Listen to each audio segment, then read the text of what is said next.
تو مومن بندے جو ہیں وہ ہر رویے میں عاجزی اختیار کرتے ہیں، گفتگو میں عاجزی اختیار کرتے ہیں، نرم بات کرتے ہیں، ٹھہراؤ سے بات کرتے ہیں، تیزی سے گفتگو نہیں کرتے. پھر اسی طرح خصوصاً اپنے سے چھوٹوں کے ساتھ شفقت سے کام لیتے ہیں بات کرتے ہوئے، چال میں عاجزی اختیار کرتے ہیں، اکڑ سے نہیں چلتے بلکہ معتدل چال چلتے ہیں، مضبوط قدموں سے چلتے ہیں. نماز کے لیے بھی سکینت سے آتے ہیں، کیونکہ نماز کے لیے بھاگ بھاگ کے آنے سے منع کیا گیا ہے. اٹھنے بیٹھنے میں عاجزی اختیار کرتے ہیں، معمولی جگہ پر بیٹھنے کو برا نہیں سمجھتے، بیٹھنے میں بھی عاجزانہ طریقے سے بیٹھتے ہیں، مجلس میں دوسروں کو بھی جگہ دیتے ہیں. پھر کھانے پینے میں عاجزی اختیار کرتے ہیں، تکبر نہیں کرتے. کلوا واشربوا ولا تسرفوا انہ لا يحب المسرفین، کیونکہ اسراف جو ہے وہ تکبر والوں کا پیشہ ہے. فرمایا کھاؤ اور پیو اور پہنو اور صدقہ کرو، لیکن اسراف نہ کرو اور تکبر نہ کرو. جو میسر ہو وہ کھا لیتے ہیں، کھانے پینے میں زہد اختیار کرتے ہیں، پیٹ بھر کر نہیں کھاتے. کھانا نہ ملنے پر روزہ رکھ لینا. نبی صلی اللہ علیہ وسلم گھر آئے ایک دفعہ، حضرت عائشہ سے کہا کیا تمہارے پاس کچھ ہے؟ تو وہ عرض کرتی ہیں کہ اللہ کے رسول ہمارے پاس تو کچھ بھی نہیں. آپ نے فرمایا تو میں پھر روزہ رکھ لیتا ہوں. آپ دیکھیے کہ آج اگر کوئی شوہر گھر میں آئے اور بیوی سے پوچھے کچھ کھانا پکا ہوا ہے اور وہ اگر کہہ دے کہ نہیں، تو پھر آپ دیکھیے کہ کیا صورت ہوتی ہے. عام طور پر انہی چیزوں سے گھروں میں لڑائیاں اور فساد پیدا ہو جاتے ہیں. پھر کھاتے ہوئے اگر کوئی لقمہ گر جائے تو اٹھا کے کھانے میں صاف کر کے اور محسوس نہیں کرتے.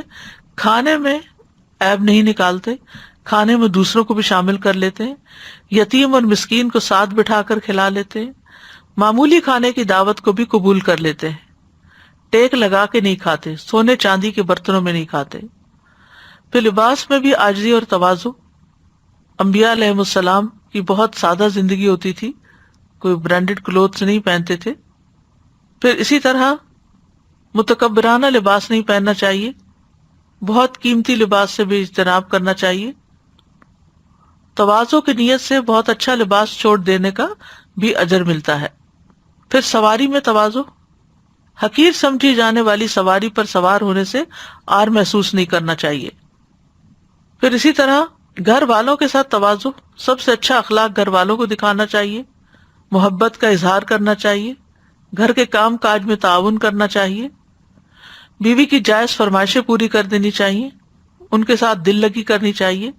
بچوں کے ساتھ تواضع کیا ہے کہ بچوں پر سب سے بڑھ کر رحم دل ہوں، بچوں کے ساتھ کھیلا جائے، ان سے پیار کیا جائے، بچوں کے ساتھ روب کی بجائے نرمی کا رویہ اختیار کیا جائے، بچوں کے سر پر ہاتھ پھیرے جائیں، بچوں کو سلام کر کے ان کو دعا دی جائے، بچوں کو اپنے کندھوں پہ چڑھایا جائے، بچوں کو زبان نکال کر خوش کیا جائے، بچوں کے جذبات کا خیال رکھا جائے، ان کو تسلی دی جائے، خادموں کے ساتھ بہترین سلوک کیا جائے، کاموں میں عیب نہ نکالے جائیں، کسی کام کے غلط ہونے پر ملامت نہ کی جائے، بس سمجھا دیا جائے، مار پیٹ نہ کی جائے، خادموں کو اپنے سے کمتر نہ سمجھا جائے، لوگوں سے تواضع کے ساتھ پیش آتے ہیں عباد الرحمان اور منہ موڑ کے بات نہیں کرتے، لوگوں سے اچھے اخلاق سے پیش آتے ہیں، بڑوں کی عزت کرنا، چھوٹوں پر شفقت کرنا، کمزور لوگوں کا خیال رکھنا، لوگوں کی رسائی آسان کر دینا،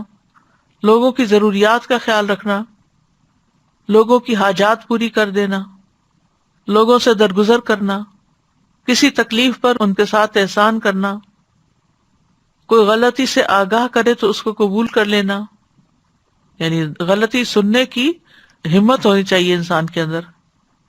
پھر دعا بھی کرنی چاہیے. ایک تو مشہور دعا ہے یہ، سبحان ذی الجبروت والملکوت والکبریاء والعظمہ. تمام پاکی اس اللہ کے لیے ہے جو طاقت اور سلطنت والا ہے اور کبریائی اور عظمت والا ہے، یعنی جو طاقت اور قوت والا ہے، سلطنت والا ہے، کبریائی اور عظمت والا بھی ہے. اللہ سبحانہ وتعالیٰ کے سامنے عاجزی کے کلمات اختیار کرنا. اللہم اسلمت نفسی الیک وفوضت امری الیک ووجہت وجہی الیک والجأت ظہری الیک رغبتا ورہبتا الیک لا ملجا ولا منجا منک الا الیک آمنت بکتابک الذی انزلت ونبیک الذی ارسلت. یہ دعا ہم رات کو سوتے وقت پڑھتے ہیں. اے اللہ میں نے اپنی جان تیرے سپرد کی، اپنا معاملہ تجھے سونپا اور اپنے آپ کو تیری طرف متوجہ کیا، تجھی پر بھروسہ کیا، تیری طرف رغبت کی وجہ سے اور تیرے خوف کی وجہ سے۔ تجھ سے تیرے سوا کوئی جائے پناہ نہیں اور کوئی نجات کی جگہ نہیں۔ میں تیری کتاب پر ایمان لایا جو تو نے نازل کی، اور تیرے نبی پر جنہیں تو نے بھیجا۔ پھر اسی طرح شیطان چونکہ دل میں تکبر ڈالنے کا موجب بنتا ہے، تو اس لیے یہ دعا بہت فائدہ مند ہے۔ اعوذ باللہ من الشیطان من نفخہ ونفثہ وہمزہ۔ نبی صلی اللہ علیہ وسلم فاتحہ سے پہلے یہ دعا پڑھا کرتے تھے۔ نفس سے مراد شعر، نفخ تکبر، اور ہمز سے مراد موت۔